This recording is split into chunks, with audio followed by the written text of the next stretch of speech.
Vous aimez les pins? Parce que moi, j'adore. J'en achète tout le temps et j'en offre beaucoup.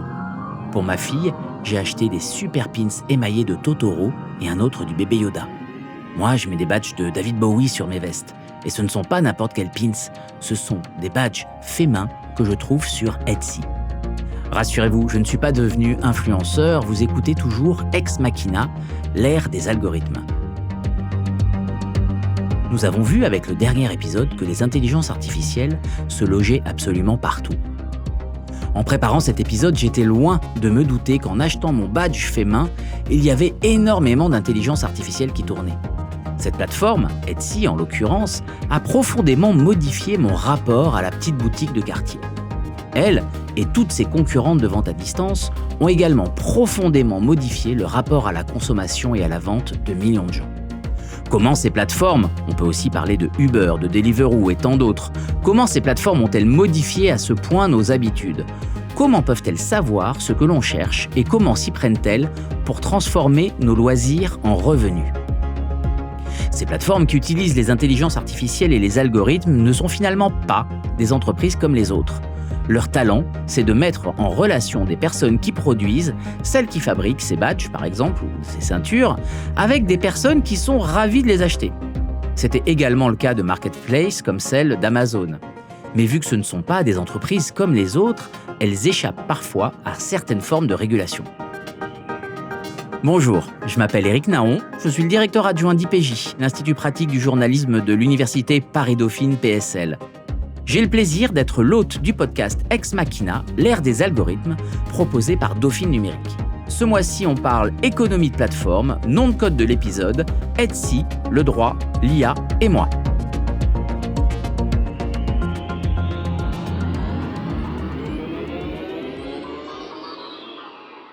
Et nous voici dans le studio de podcast d'IPJ, l'Institut pratique du journalisme de Dauphine, et j'accueille aujourd'hui les chercheurs Anne Jourdain et Éric Brousseau. Éric Brousseau, bonjour. Bonjour.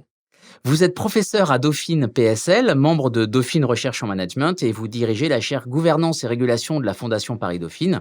Vous êtes économiste et vous dirigez le master IREN Industrie Réseau d'économie numérique. Vos recherches portent sur la gouvernance économique et la régulation des marchés et vous dirigez également le projet de recherche Governance Analytics de PSL. Voilà, vos travaux approfondis sur comment réguler ces sites internet et sur les interactions entre autorégulation et régulation publique vous amènent ici. Alors, Anne Jourdain, bonjour. Bonjour. Vous êtes maîtresse de conférences à Dauphine, vous êtes sociologue au croisement de l'économie et de la sociologie du travail. Vos recherches actuelles portent sur la marchandisation d'activités domestiques et de loisirs et particulièrement sur la vente d'objets faits main sur la plateforme numérique Etsy. On y revient. Alors, Anne, je parlais dans mon introduction de la plateforme Etsy. Pourquoi vous intéressez spécifiquement à ce site internet? Qu'est-ce qu'il a de remarquable? Alors, tout d'abord, il faut préciser que mon enquête sur Etsy prend place dans des collectifs de recherche et notamment un premier collectif qui travaille sur les différentes plateformes numériques qui ont émergé ces dernières années. Donc, vous avez reçu ici Pauline Barraud de l'Agerie qui fait aussi partie de ce projet qui est intitulé CAPLA pour capitalisme de plateforme. Et dans le cadre de ce projet, donc, moi, j'ai travaillé sur Etsy, Pauline sur Full Factory et d'autres ont travaillé sur Uber, Deliveroo, La Ruche qui dit oui, La Belle Assiette. Moi, ce qui m'a beaucoup intéressé sur Etsy, c'est l'écart, on va dire, entre les promesses de la plateforme et la manière dont ces promesses sont médiatisées, d'une part, et d'autre part, la réalité qui est rencontrée par les travailleurs et travailleuses d'Etsy, les vendeurs et vendeuses. Alors, c'est surtout des vendeuses, 88% des vendeurs sur Etsy sont des vendeuses. Et parmi ces promesses, il y a l'idéal en fait d'indépendance qui est un peu promis par Etsy. Un des slogans d'Etsy, c'est « Faites de votre passion un métier ». Et beaucoup de vendeuses croient finalement à cette promesse selon laquelle elles vont effectivement pouvoir gagner leur vie sur Etsy en vendant l'objet de leur passion. Et ce slogan, hein, d'Etsy, «Faites de votre passion un métier», il fait aussi, beaucoup écho à des injonctions de la société, contemporaine actuelle, société post-fordiste, où on va valoriser, le fait d'être entrepreneur de soi-même, le fait d'être indépendant et cetera. Donc toutes ces femmes-là se prennent à ce jeu-là et finalement, on s'aperçoit que, en réalité, il est très difficile de gagner sa vie sur la plateforme et que pour, celles d'entre elles qui quittent un travail salarié pour se mettre à leur compte et ouvrir un business créatif sur Etsy, eh bien, en réalité, elles vont, quitter leur travail salarié pour finalement, être dépendantes de la plateforme et surtout dépendantes des revenus de leur conjoint finalement pour continuer à vivre et à faire vivre leur famille. Ces plateformes, est-ce qu'elles sont, assujetties au droit du travail? Est-ce qu'elles sont employeurs? Alors en fait, Etsy, c'est quand même, un site assez particulier et quand même très, très différent, d'Uber, hein, pour, prendre ces 2 exemples, de Etsy, en fait, ce qu'il propose, comme l'a rappelé Anne, aux personnes qui ont une activité créative, hein, c'est du petit artisanat dans l'ensemble, hein. C'est, des gens qui font des bijoux, qui font des encadrements, beaucoup de choses de ce type-là. Ce que propose Etsy, c'est une plateforme pour vendre leur production. Uber, c'est complètement différent. Uber, on a, la définition, d'un service, donc les chauffeurs Uber, ils ne choisissent pas, le type de service qu'ils offrent, hein. La seule chose qu'ils choisissent, c'est le modèle de voiture qu'ils conduisent, puisque c'est eux qui les achètent. Mais au-delà de ça, ils ne choisissent pas du tout le type, de service qu'ils vendent et les travailleurs d'Uber sont soumis, en fait, à un management algorithmique. C'est-à-dire que, en fait, ce sont des algorithmes qui, leur disent, où est-ce qu'il faudrait aller, où est-ce qu'il faudrait qu'ils attendent, qui leur donnent des incitations, voilà, qui leur indiquent qu'il y a une course potentielle, et cetera, et cetera. Le travailleur d'Etsy, je ne sais pas d'ailleurs si on peut le qualifier de travailleur, hein, souvent, enfin voilà, c'est un peu différent. C'est l'artisan d'Etsy, voilà, il vend sa production, Etsy ne lui dit pas, quand est-ce qu'il doit, travailler, ne lui donne pas d'indication, sur, voilà, sa façon de faire du macramé ou je ne sais pas quoi. C'est quand même une démarche assez différente et d'une manière générale, en fait, ce qu'on appelle les plateformes de travail, elles recouvrent, des réalités très, très hétérogènes. D'un côté, elles se distinguent par le fait que le travail est normé ou pas par la plateforme. Elles se distinguent aussi par le fait que le travail est rendu dans le monde physique en quelque sorte, ou le travail est purement, en ligne. Oui, pour aller dans le sens d'Éric, effectivement, c'est ce que montre aussi le projet CAPLA, dans lequel, on s'inscrit, hein. C'est que je suis tout à fait d'accord, hein, en fait, les plateformes, on ne peut pas les analyser comme un tout. Il y a différents business models, qui se déclinent derrière aussi, dans des profils sociaux différents, de la part des travailleurs et des travailleuses et donc pour reprendre la différence, entre Uber et Etsy, mes collègues, Sarah Abdelnour et Sophie Bernard, qui travaillent sur Uber, ont bien, mis en évidence le profil social, des chauffeurs Uber, qui est, très, très, très masculin, et qui, sont des travailleurs plutôt issus, des classes populaires. À l'inverse, sur Etsy, parce que, justement, Etsy n'est pas dans le cadre d'un service, standardisé, mais propose à la vente des biens qui sont des biens qu'on peut qualifier de singuliers, eh bien Etsy attire plutôt des femmes et plutôt des femmes issues des classes moyennes et supérieures qui vont effectivement être amenées à vendre leurs bijoux, leurs sacs, leurs meubles, leurs poteries, que sais-je encore. Donc effectivement, c'est difficile en fait de parler des plateformes numériques de manière générale et on gagne à mon avis à différencier entre différents types de plateformes, même si on peut observer, bien sûr, hein, des éléments communs. Par exemple, sur la dépendance aux plateformes, qui est quelque chose voilà, qui est une question assez classique sur les plateformes numériques à but lucratif. Effectivement, la dépendance vis-à-vis de la plateforme Uber, c'est quelque chose qui a été très médiatisé et qui, justement, a donné lieu à tous ces recours pour requalifier des travailleurs censés être indépendants en salariés. Bon, sur Etsy, on n'a pas du tout, bien entendu, ces histoires de requalification. En revanche, on peut observer des formes de dépendance des travailleuses vis-à-vis de la plateforme, alors qui sont de moindre mesure, hein. Mais par exemple, donc Etsy fonctionne sur un algorithme spécifique qui est dédié au référencement des différents objets sur la plateforme. Et par exemple, en 2017, Etsy a choisi de changer son algorithme pour favoriser les ventes nationales. Ce qui défavorise donc les ventes à l'étranger. Eh bien, les vendeuses que j'ai rencontrées à ce moment-là ont dû repenser leur manière de faire sur Etsy pour s'adapter à ce nouvel algorithme, en sachant que l'idée pour elle, c'est que l'algorithme, c'est un mystère et qu'il s'agit dans la mesure du possible de le percer, ce mystère, de le mettre à jour pour au mieux s'y adapter et être mieux référencé sur la plateforme. Donc il y a une forme de dépendance, on le voit à ce niveau-là. Un autre exemple de dépendance vis-à-vis d'Etsy, c'est une ancienne plateforme qui fonctionnait un peu de la même manière, qui s'appelait A Little Market, qui était une plateforme française qui a été rachetée en fait par Etsy. Et je crois que c'est en 2017 aussi, je me trompe peut-être de date, mais Etsy a finalement décidé, les actionnaires ont décidé qu'ils allaient fermer la plateforme Little Market. Or, la plateforme Little Market, en dépit des ressemblances avec Etsy, fonctionnait sur des métriques différentes. Pour les vendeuses, s'inscrire sur Little Market, c'était mettre en forme différemment leurs fiches produits, etc.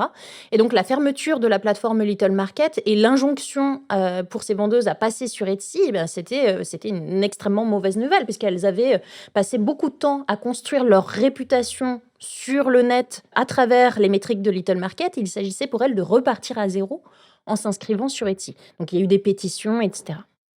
Alors justement, vous parliez de l'algorithme. Est-ce que cet algorithme va favoriser les vendeurs ou les vendeuses à succès?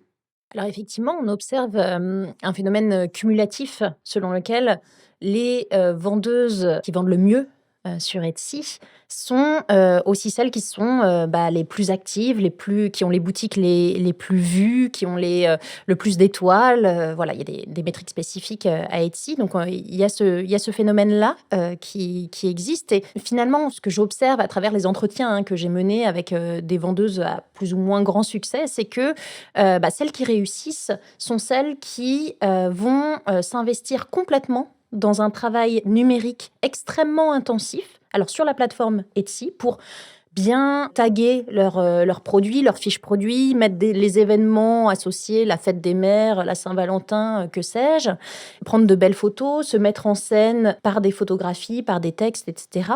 Donc sur la plateforme Etsy, mais aussi sur les réseaux sociaux, Facebook, Instagram, alors parfois Twitter, parfois TikTok dans une moindre mesure, des blogs également, qui vont aussi générer du trafic vers leur page Etsy pour vendre davantage.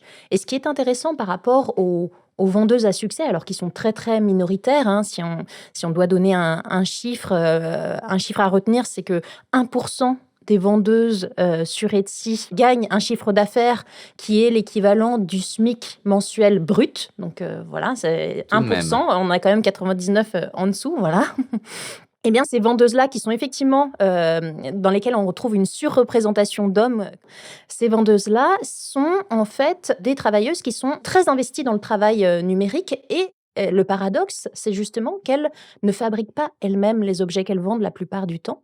Alors même qu'Etsy est une plateforme qui promeut le fait main, le fait artisanal, ces vendeuses à succès qui parviennent à gagner leur vie d'une certaine manière sur la plateforme, eh bien, sous-traitent la production généralement, dans la grande majorité des cas, et donc ne fabriquent pas elles-mêmes. Donc, elles ne sont pas du tout passionnées par le fait main, elles sont passionnées par les réseaux sociaux, par Instagram, par les posts à publier, etc. Et elles sont prises par ce jeu-là aussi des métriques. Elles regardent constamment combien de likes a suscité tel post, telle story sur Instagram, etc., etc. Alors ce sont des influenceuses marchandes?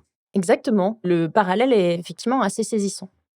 Oui, moi je dirais que ce sont surtout des gens qui, s'investissent dans une activité commerciale, hein. Donc ils font de la promotion. Etsy est une, plateforme un peu paradoxale, parce que bon, elle vend des objets artisanaux et peut-être qu'il y a un discours sur vendez, le produit de vos hobbies, mais qu'en fait ceux qui vendent beaucoup, c'est ceux qui ont une activité de promotion commerciale très importante.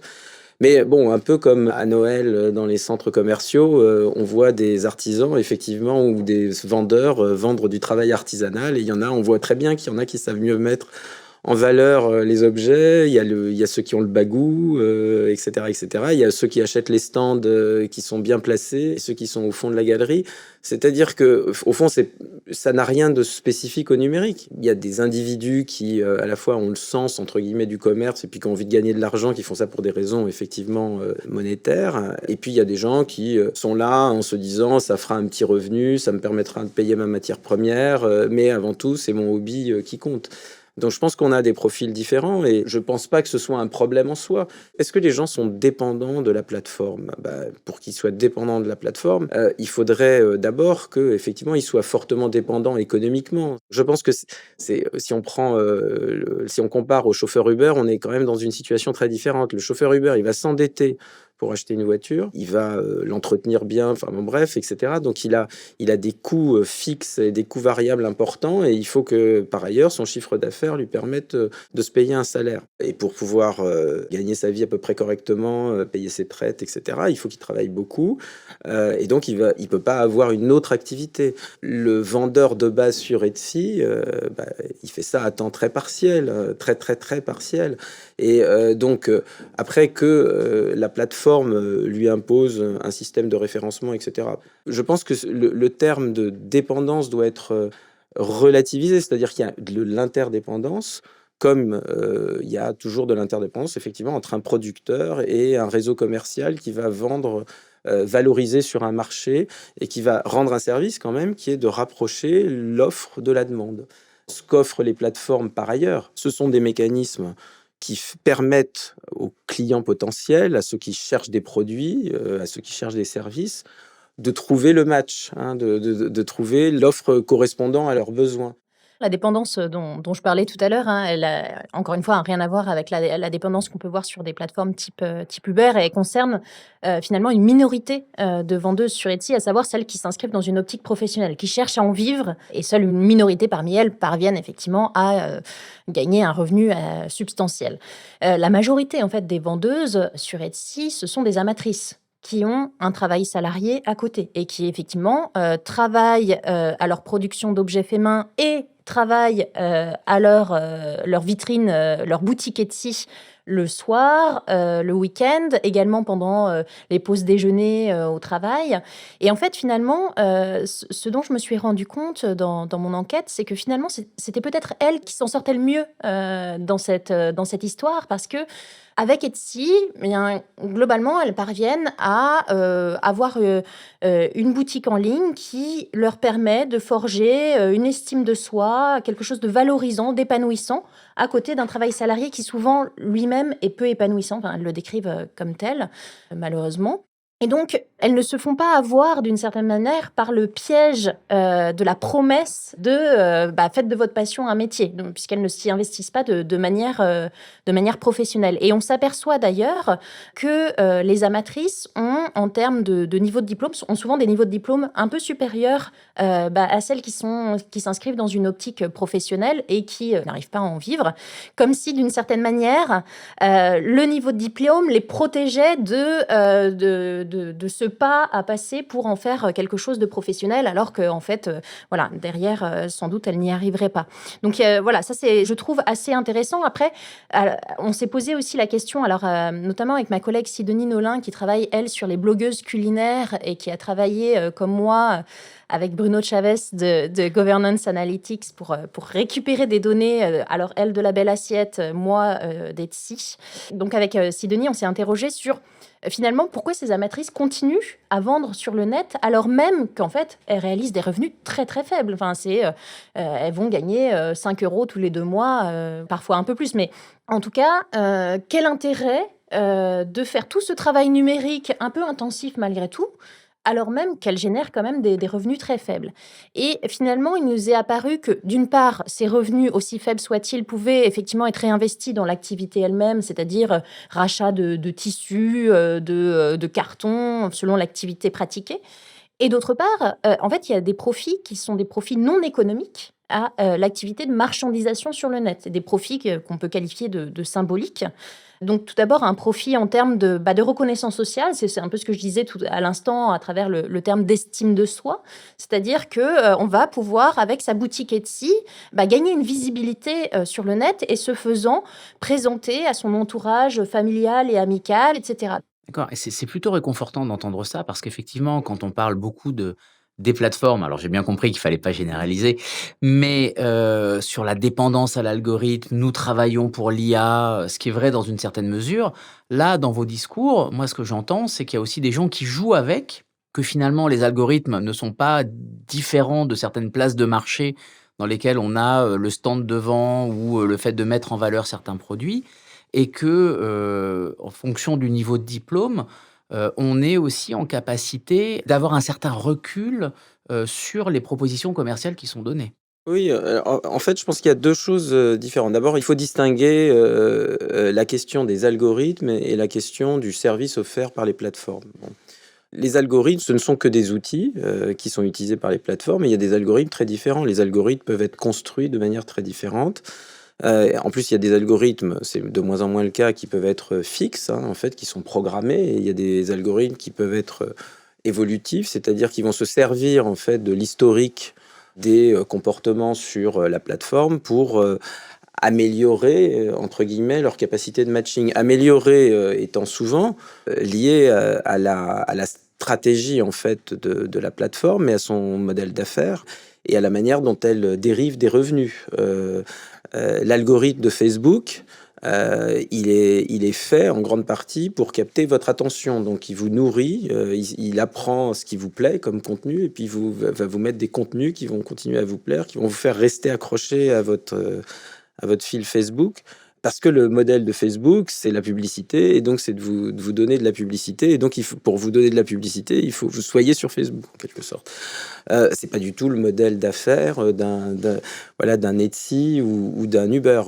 L'algorithme d'Uber, il est fait pour minimiser, en fait, le temps d'attente, de celui qui demande, du transport. Parce que c'est absolument clé, c'est ça qui fait que vous gagnez des parts de marché ou pas et que Uber se paye, se rémunère sur, le nombre de courses et la valeur des courses qu'il génère.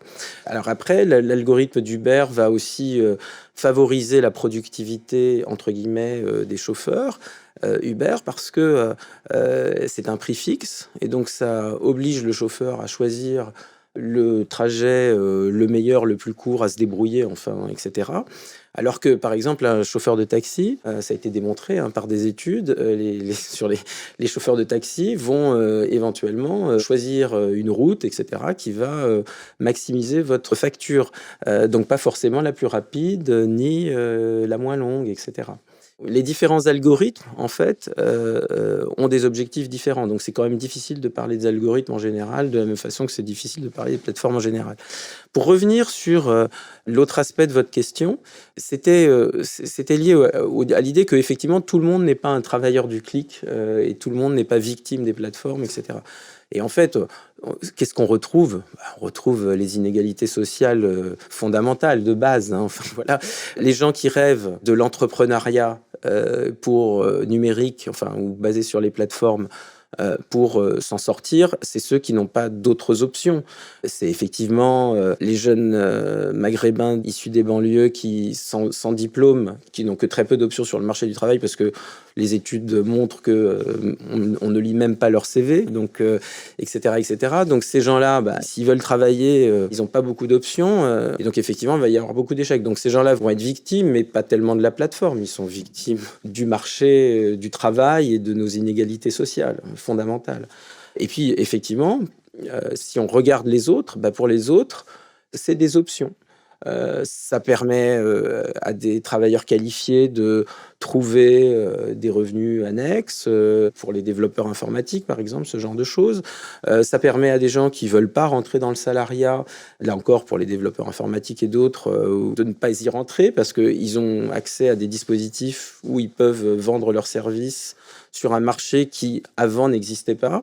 Oui, moi j'aimerais bien aller aussi à l'encontre quand même du discours enchanté qu'on peut avoir sur Internet et sur les plateformes numériques. Parce qu'effectivement, il y a ce cas des amatrices dont je parlais qui, d'une certaine manière, s'en sortent bien et s'en sortent mieux que les autres. Mais il faut aussi rappeler, en ce qui concerne Etsy, mais en ce qui concerne aussi d'autres plateformes, La Belle Assiette, La Ruche qui dit oui, il y a cette promesse d'indépendance, cette promesse de devenir entrepreneur à travers la plateforme qui est promue.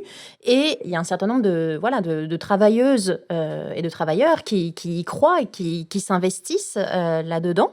Et on voit effectivement qu'il y a des grandes inégalités entre celles qui réussissent et les nombreuses d'entre elles qui échouent. Enfin, les échecs entrepreneuriaux sont quand même assez nombreux. Et moi, j'ai rencontré beaucoup de vendeuses Etsy qui, cherchant à s'inscrire dans une optique professionnelle, étaient très frustrées en fait par le très faible nombre de ventes qu'elles parvenaient à faire sur Etsy. En fait, il y a aussi une espèce de croyance entretenue par les plateformes de e-commerce comme Etsy, croyance selon laquelle, à partir du moment où on va s'inscrire sur la plateforme, on va pouvoir toucher une clientèle extrêmement large parce qu'internationale et qu'on va vendre très facilement. Or, elles s'aperçoivent à leurs dépens que non, ça marche pas du tout comme ça, qu'il faut justement ce travail numérique très intensif pour travailler son référencement, travailler sur les réseaux sociaux, etc.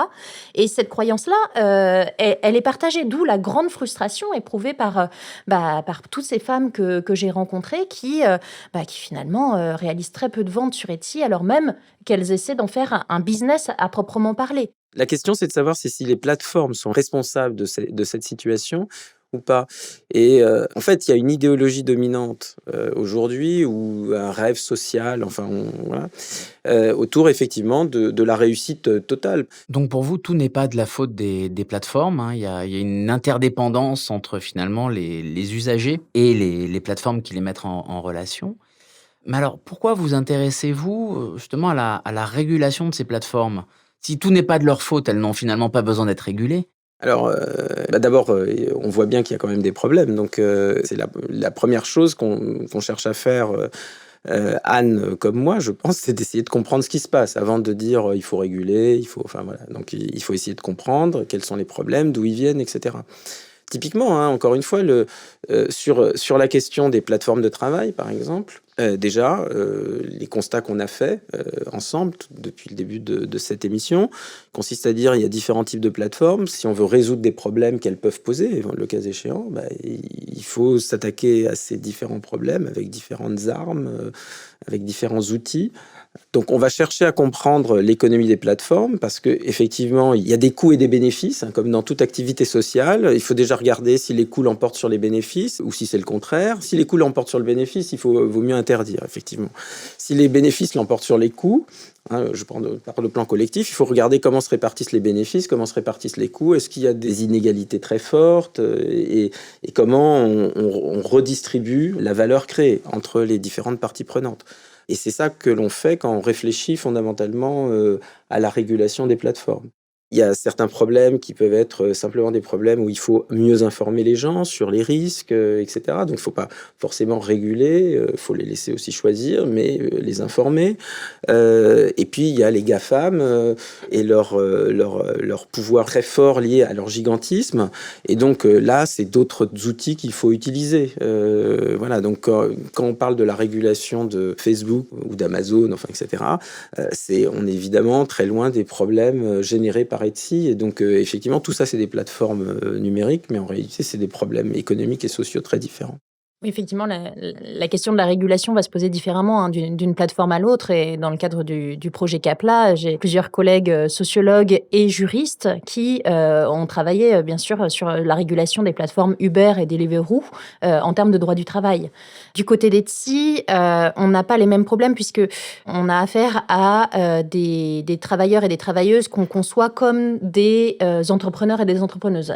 Voilà, avec un statut ou pas de statut d'ailleurs, ça c'est aussi justement là où il y aurait éventuellement régulation possible, enfin en tout cas une question à se poser du point de vue de la régulation, parce qu'il y a un certain nombre de vendeurs et de vendeuses qui vendent au noir, en fait. Tout simplement aussi parce qu'on leur a dit, enfin, quand ils se sont renseignés, que les revenus générés étaient tellement faibles qu'en fait, ça valait pas le coup même de prendre le statut d'auto-entrepreneur, quoi.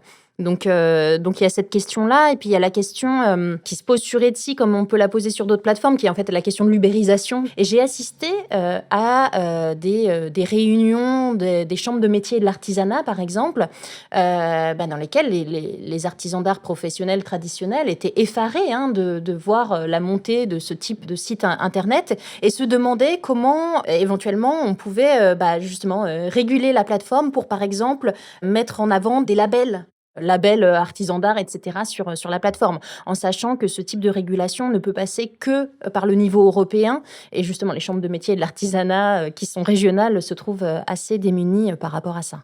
Oui, alors en fait, ce cas illustre bien ce qui peut se passer en matière de régulation. C'est-à-dire, effectivement, il peut y avoir de la régulation qui va être de l'aménagement du droit du travail, il y a de la régulation qui va être de la régulation de la concurrence, etc.